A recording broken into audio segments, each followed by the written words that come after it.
এখানে একটা tin set building করার কথা ছিল, এখন কিন্তু এটার উপরে ছাদ দিতে হবে। তো এখানে লম্বায় আছে প্রায় 70 ফিট আর পাশে 22 ফিট। এখানে দেখা যাচ্ছে যে যতটুকু জায়গা আছে অতটুকুর উপরই কিন্তু বিল্ডিংটা করা, হয়তো সাইডে একটু জায়গা সাইডে করা হয়েছে। একটা এখানে হয়তো মূলত ভাড়া দেওয়ার জন্য এই বিল্ডিংটা করা হচ্ছে।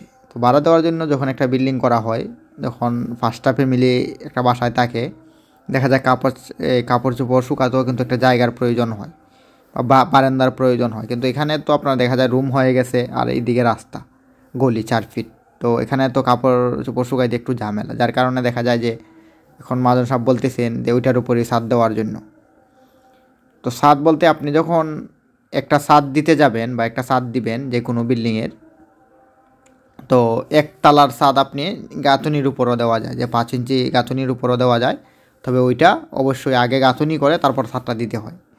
তো আমরাও সেম এরকমভাবেই এই যে কলামগুলা দিছিলাম, এই কলাম হচ্ছে 7 ইঞ্চি বাই 7 ইঞ্চি এবং 4টা করে 3 সুতা রড কলামের মাঝে। আর যে গাঁথনি হলো 5 ইঞ্চি। তো অনেক জায়গায় বা অনেকেই দেখা যায় যে আপনার ব্রিক ফাউন্ডেশনের উপর বা আপনার শুধু গাঁথনির উপরেই কিন্তু ছাদ দেওয়া হয়। তাহলে ওইখানে যেহেতু কলাম আছে, তো এখানে আসলে ছাদ দিলে এরকম বা কোনো সমস্যা নাই। অনেকেই কিন্তু বলেন যে ভাই আমরা এরকমভাবে একটা বিল্ডিং করছি, এখন ওইটার উপরে ছাদ দিতে পারবো কিনা। একটা ছাদ আপনি দিতে পারবেন, তবে হ্যাঁ ওইটার উপরে আর একটা ছাদ করতে পারবেন না বা আর একতলা করতে পারবেন না। তো এখানে আপনি এইভাবে যদি একতলার ছাদ করেন বা একটা ছাদ দিতে যান তাহলে আপনি দেওয়া যায়। তো এই সিঁড়িটাও কিন্তু প্রথমে যেহেতু টিন সেট বিল্ডিং করলে তো সিঁড়িরও প্রয়োজন হয় না, যার কারণে আমরা পিছনে একটু জায়গা বের করে একটা রুমকে একটু ছোটো করে তারপর এখানে সিঁড়ির জায়গাটা বের করা হয়েছে।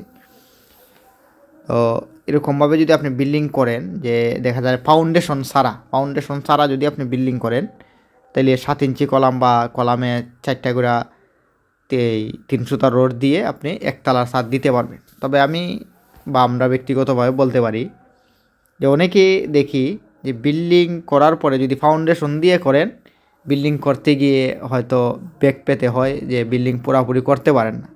আবার অনেকেই আছেন যে ফাউন্ডেশন ছাড়া বিল্ডিং করছেন কিন্তু পস্তাতে হয় যে আমি কেন ফাউন্ডেশনটা দিয়ে রাখলাম না, তাহলে তো আমি হয়তো উপরে করতে পারতাম। হয়তো ওনার হলো যে মনের একটা আবেগ যে আমি করতে পারি আর না পারি, দিয়ে রাখতাম তাহলে ভালো হইতো। তো ওইটা ভাই মানুষের সারা জীবনেরই যে একটা আকাঙ্ক্ষা, এটা থাকবেই। এটা আমরা বুঝি বিল্ডিং যখন করি। অনেকেই আছেন যে প্রথম যখন করবেন যে না ভাই আমার বাজেট একেবারে কম, আমি অল্প টাকার ভিতরে কীভাবে শেষ করতে পারি।